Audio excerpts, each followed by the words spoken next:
All right, morning, guys. Do a little something different this morning. I'm trying to get around. I'm on to ride with some different trappers around the state, show you their lines, their way of settings different than mine, what works for them in the area that they're at.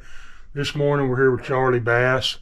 Uh, he's been a mentor in the area for a long time, goes around for years now. How long, Charlie, you been doing the training? Game and fish about 18 years. So about 18 years, Charlie's been driving around, working with game and fish, putting on trapping classes, not just for trappers, not like our association classes, but game and fish, anywhere, probably from 8 to 50 people in each class. Yeah, so he's been doing that for a while now. I got the opportunity to come ride with him this morning. He put some otter sets and stuff out yesterday, so we're going to hop in the boat and go check his line. Charlie, you want to kind of introduce yourself? Yeah, I'm Charlie Bass. I've been living up here in North Arkansas for about 27 years now. Originally from over in the flatlands, but the hills are now home. Just been a trapper for about 40 years, and it's one of those things that I really love and enjoy doing. And just getting outdoors and having a good time, and really appreciate Chris coming over today and doing this. Yeah, I'm glad you mentioned the flatland. That's where I'm at, the flatland, and that's the way I trap, those drainage ditches and flatland trapping. Just driving up this morning, it's, an hour and a half from my house, but it's totally different terrain. So I know it's going to be totally different trapping than what I'm used to. So I'm really looking forward to getting out with Charlie this morning. We'll check in with you guys here in a little bit and see some different things. Got her? Yep. A lot of people don't know when I back down the ramp, I put my truck in neutral. Oh yeah, just let it roll. Yeah, because that way if something happens, you go like that here first. Or drive. My dad taught me that years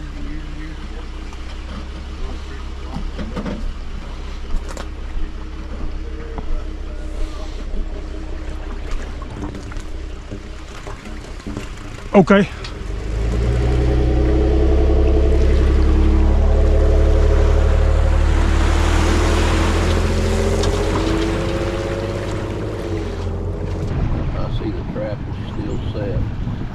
Right here, you see the otter going up on the bank right there. They're coming by that log and they're going right up on the bank. You'll see all the otter tracks are right there. You see some of them right there. But they're going up right there is where they were going up. That's where the main part of the tracks was, and we've got a trap set right there. But you can't see it now for the mud, but whenever you see a little cut up on like a levee or something, up on the bank, always check that spot for otter sign, because those otters like to go up and go through those cuts, and they'll get up there and roll around on the grass and scream. Do you find much scat low, or is it always up on the higher bank? It's always up higher on the bank. The scat's always usually, there'll be sometimes a little bit low depending on if it's a flat bank, but most of the time it's going to be up on the higher bank.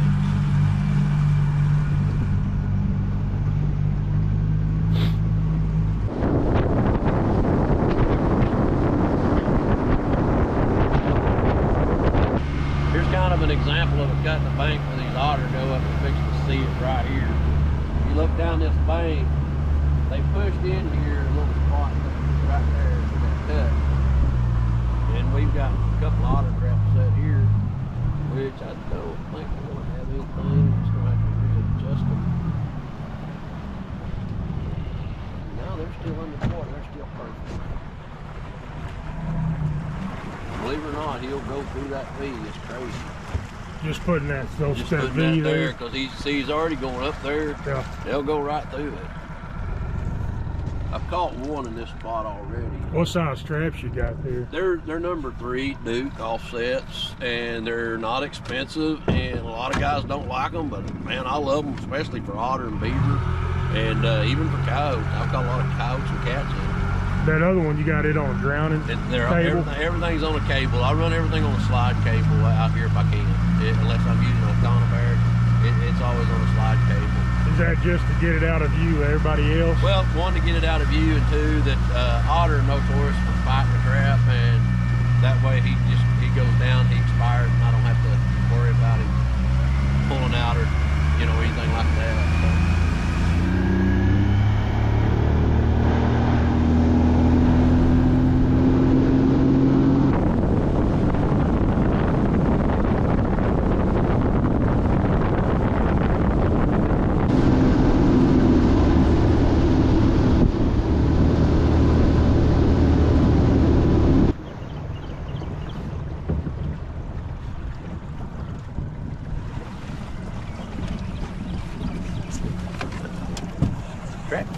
coon still traps there there too.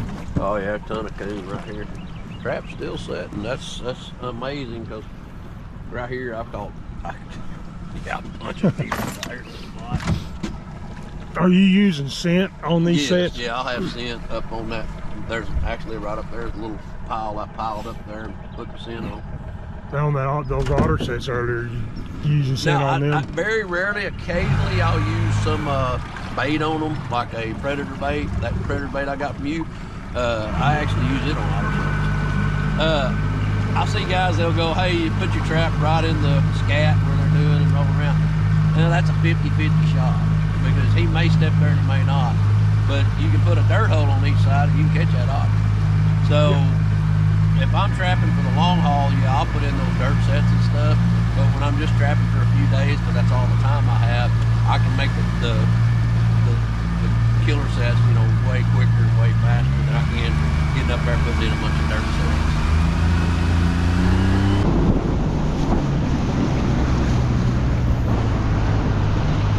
We've got 2 sets right in here, and I have to be careful how I get in here too, because both will be lodged on the log.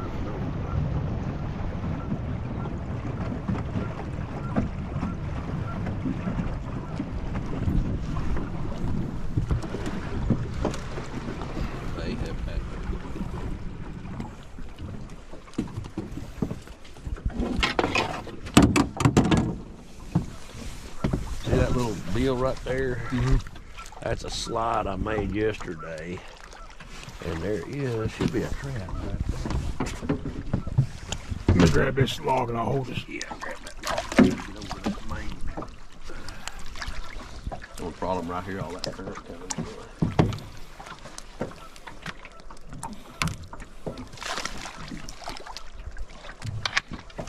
There it is. I tell you, it's one thing I notice how clear the water is. I'm not used to that. Man, it is clear. I'll push the back end back, Charlie, and let you pull up there. That'll work. I can get hold of that cable and pull myself up.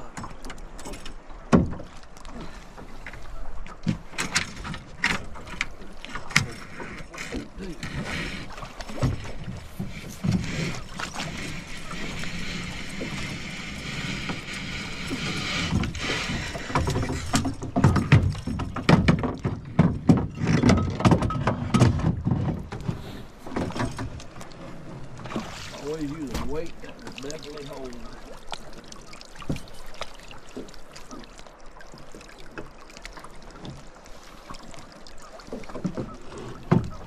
See, right over there, I couldn't drown one because they're coming up right here and going across this. Uh-huh. And I couldn't drown one over there. Push out just a little bit.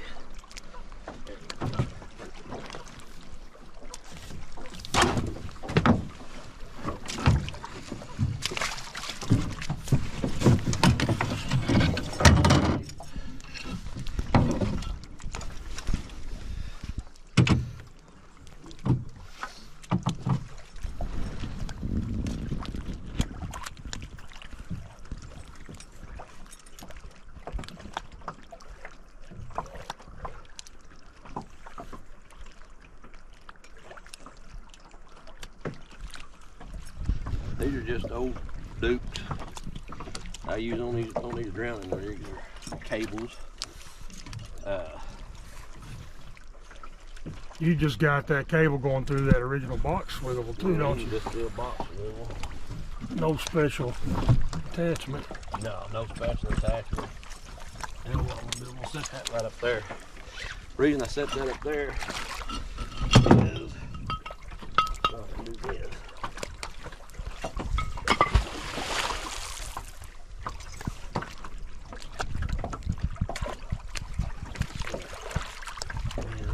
This. Yeah, you can't get a boat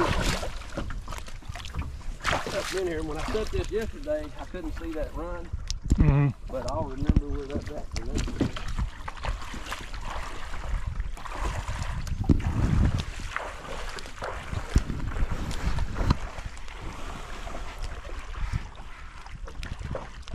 Right here, we got a run coming under these logs.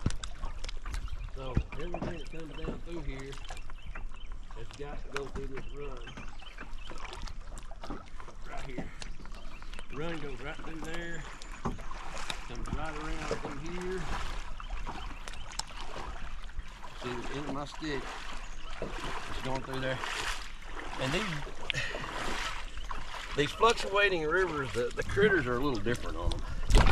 I don't know why, they just are.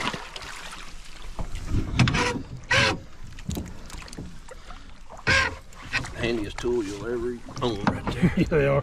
All kinds of uses for them. All right. Sometimes you have to crawl in gracefully. There's not graceful and trapping don't go together very much.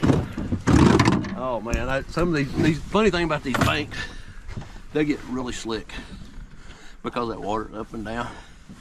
Man, there's times I'll step on one, down you go face first in the mud. The otter were going up right here on that spot, but there's nothing there now, so the water's come up and washed everything away, so they haven't been going up on that spot. But when you find a flat like it and you've got the time to run for a couple of weeks every day, perfect spot for a couple of dirt holes in. Yeah. They put a couple of dirt holes because there's cat tracks and coyote tracks coming down this bank. So everything's going to come down this bank, and that's below the high water mark, so you can trap that part. Can't get up on that bank, but you can trap right there. And you're going to catch any coyote, cat, anything that comes down out of this little creek, you're going to catch it right there. That's what I like about, I'll use dirt holes on top of my slides a lot for that same reason. You got the opportunity to pick up more critters than just the land animals. Those otters, beavers. You'll catch everything. Yep. And it's funny, I've caught beaver in dirt holes. Yep, I had to several times. It's really weird though. I guess it's that smell. They want to it's something different. They got to check it out and see what it is. All right, so we've got a pretty good little run down to the next group of sets. So we're going to head down that way. The only problem with this river when you're specifically targeting otter is your sets are far apart. They're not going to be close together. Now, if I was targeting otter, beaver, coon, bobcat, coyote, everything down through here, yeah, I would have sets here. I'd have some sets down here and sets in other places. So you're constantly setting. I've had as high as this one little old stretch, I've had as high as probably 50, 60 traps out of it. But that's back when coon were good money and pretty much everything else was, so we were hitting it really hard and heavy. All right.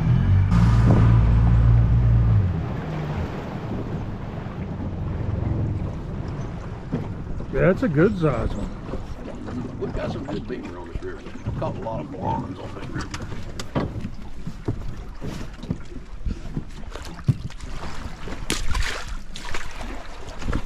Kill it when it do the That tide. Yeah, just throw that out. Boy, he is a big one, ain't he? It is. It don't take a lot. I had a snare set right here. This is one I made. That's one of my homemade swivels. Right there. That's one of the videos you did on Facebook, Yep. making that swivel. Yep. He'll die here in a minute. But yeah, they were going up this. It's amazing how they can go up these big steep banks. Yeah. It is crazy. And right down here we got a float. Boy, he's gonna bleed like a stuck hog.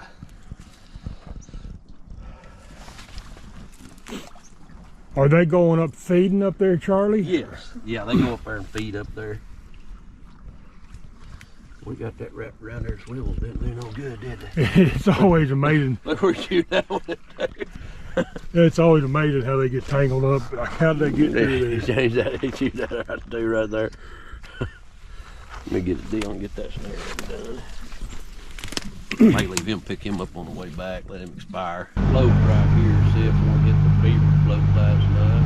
I'm interested in this float. I've heard you talk about them before, but I've never used one. See my trap still set. See a lot of beavers on right here. Right here, there's the float.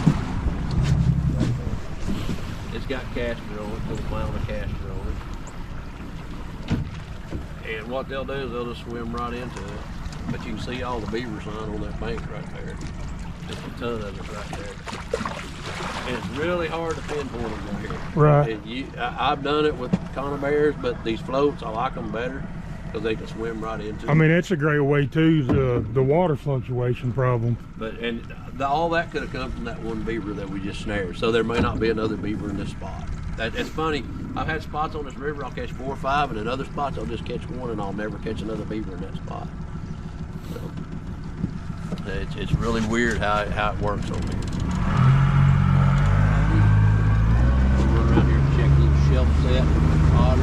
I already caught 1 otter here early in this spot.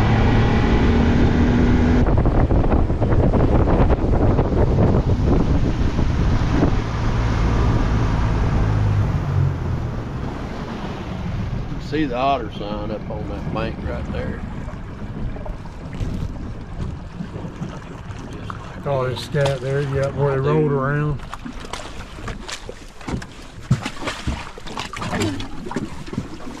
Yeah, grab that. I don't think I seen that trap there.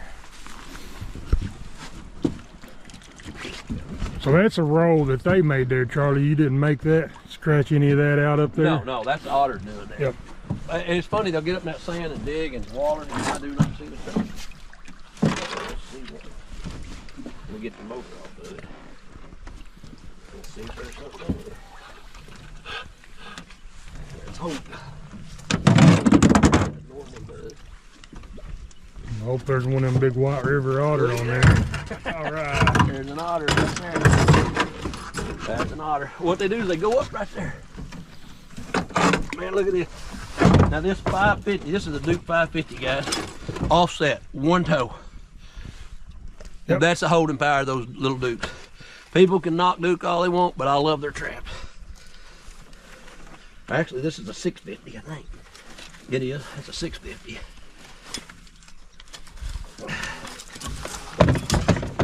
Yep. There's a White River otter. And Charlie was worried about us catching anything.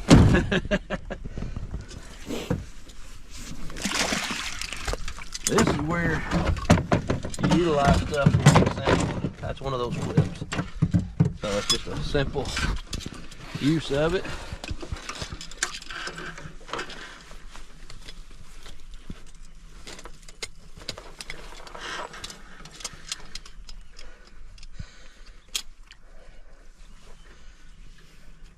That's the part I always hate right there. Click. Now, where I caught him at was, believe it or not, take this. Oh, that's the only part about trapping out of a boat is the boat never does what you want it to do. Ever. All the years I've done this, I've learned that. I'm gonna pull that up there.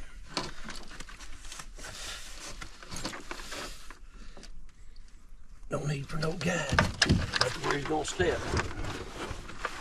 That's the second otter out of the spot right here.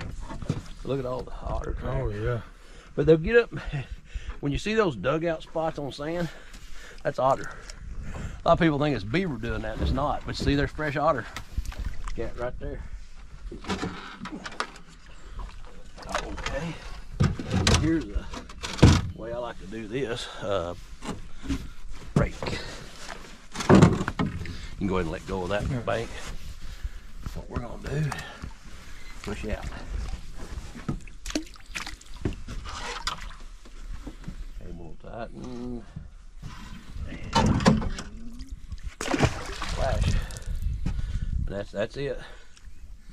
That's all there is to that set. It's a very simple otter set, very effective otter set. That's the second one that's come out of that spot. No sin or nothing where they're coming out. You're just pinpointing where they're crawling out. Targeting, exactly. And you look at that bank and you think, where's an otter gonna crawl out of that bank? But you can see his tracks.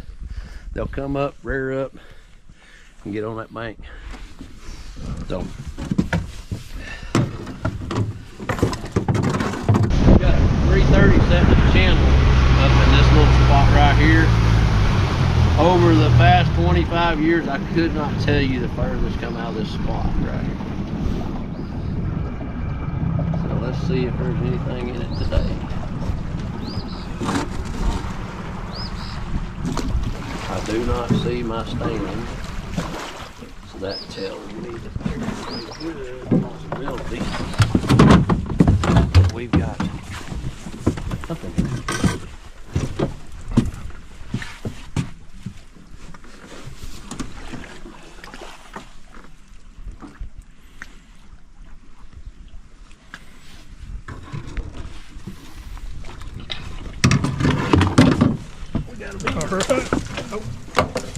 We got a beaver. I was afraid of that because there's where they're coming up. I've caught a lot of otters here too.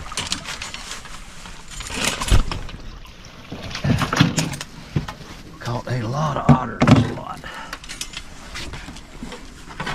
Good beaver.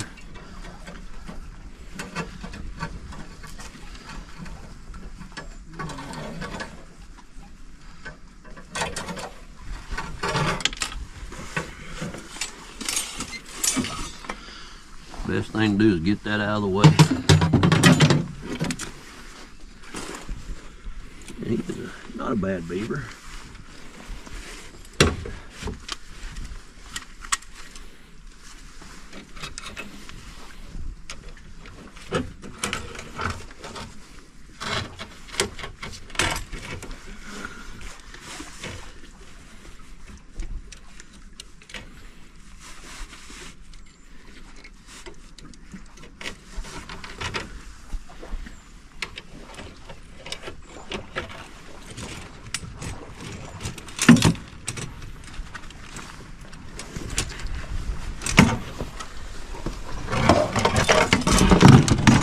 Decent beaver. Yeah, he's got some weight to him.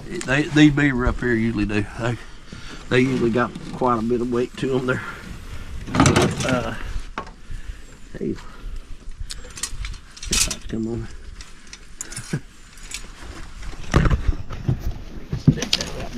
Watch that, I broke. You can see the channel. See where the only spot they got to go through is right there. See it? Mm-hmm. That's the only place they've got to go through this little spot. I love them rings, man. Oh yeah, I about got everything switched over to them split rings. Them split rings are the thing. I hate these big. Now something I did years ago, some of my dukes, I switched over to blow triggers on them and dogs.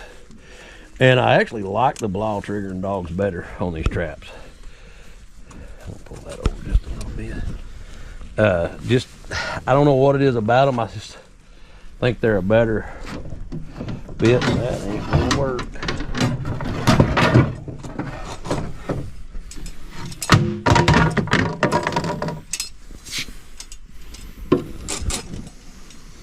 There we go. Now we can fix it.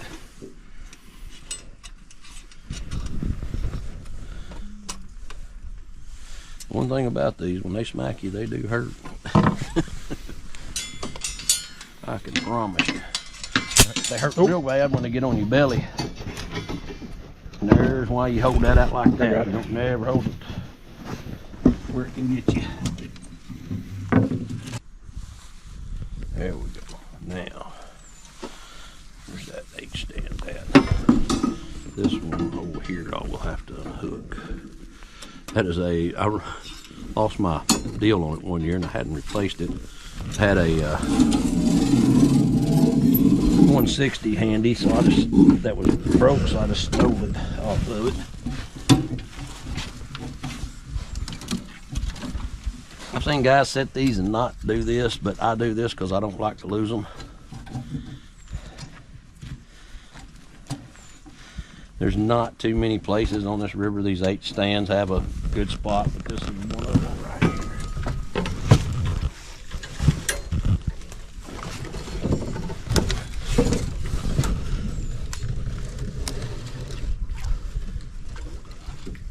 That's it.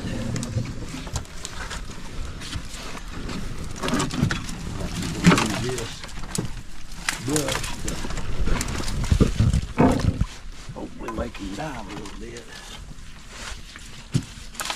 There we go. Leave that floating. Years ago, this bank was a little higher right here. I caught 2 or 3 bobcats right there. You see their track coming down, and I just scoop out the dirt, set it to the side, put the trap right there, and then I would put the dirt, shake it back over it, and I would catch cats right there. I caught 2 or 3 cats in that spot. Just kind of, was it a little overhang? Yeah, it had a little, that overhang came down, and the bank was a little higher. It's washed out more now, but it was a little higher up. It was about probably 2 foot higher up. And it just had a flat spot going around it. And the flat spot went all the way down about them trees right down there. And there was a trail coming off of that bank. Of course, it fell off now. But there was a trail coming off of that bank, and them cats would come down and walk this right around that bank.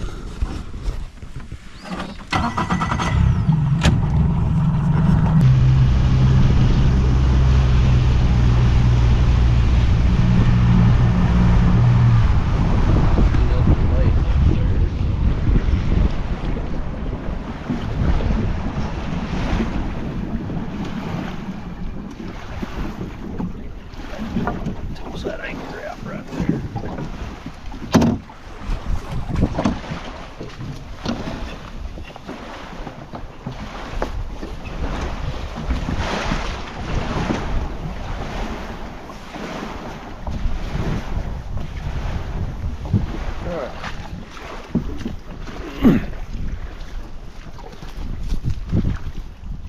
I smell a skunk. I do too. I smell it. More moving right. Stays right in that trap. There he is. Oh, he's a big one. He is. Yep, I smell him. Yep, he is right in there.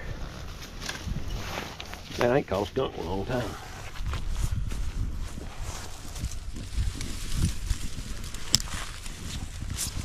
They usually don't spray in them kind of bears. I think he's just stinky. I know they're running right now. We've been picking up a bunch of them. Yeah, it's a little, looks like a little male. Look at that pretty. Yep. That skunk right there in the 1920s would have been a $5 skunk. That's what they wanted. They just wanted that little white spot on the top. Yeah. They didn't want the stripes. I've done a lot of reading on them, on that early first trade, and they're not the mountain man trade necessarily, but I picked up, what was that book you recommended to me? Fortune and Fame. Yeah, Fur, Fortune, and Fame. I picked it up and started on it. Oh man, that is that. You really, truthfully, do not realize how big a role the fur trade played in this country. I mean, it. You know, that you watch it like a History Channel, they go, "Oh, tobacco was the big issue." Tobacco was not.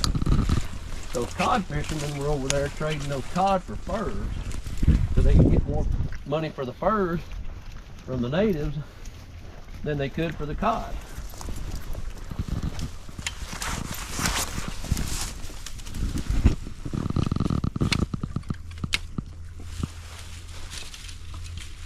I hadn't caught a skunk in a long time. It's kind of interesting to me.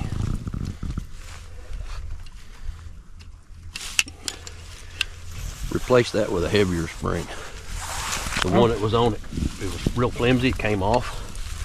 So I just replaced it with a heavier one.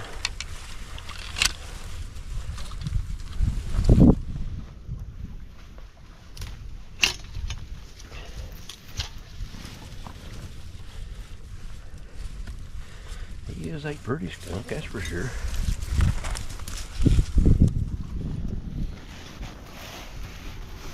Now you can smell him. Mm-hmm.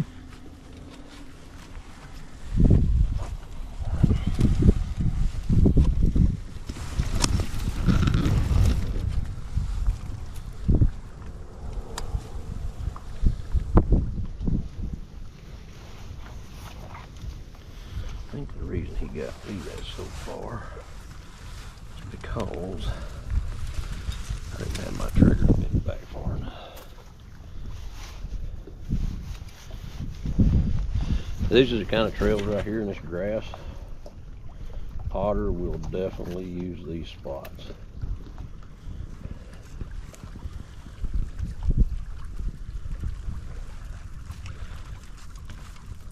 Oh, where's gonna reset it?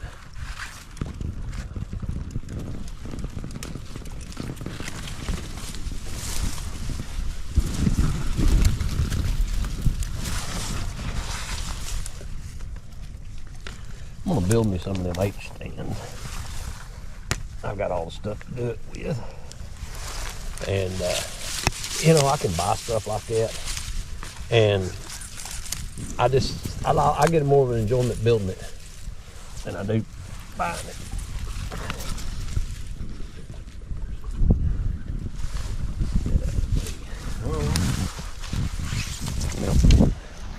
My skin's good. Hadn't got to do that in a long time ago. I equate skinning these things to looking down the loaded double barrel shotgun. Yeah. Right down the barrel when you're skinning one. I tell you, the first 2 or 3 every season's always iffy. Then you figure it out pretty quick. You go very, very, very slow. And what's funny, in the market today, that skunk's a $5, $6 skunk. If he had the stripes all the way down, he's a $10, $15 skunk. That's crazy to me how the market is that much of a different market. We're gonna lay him right over there, out of the way.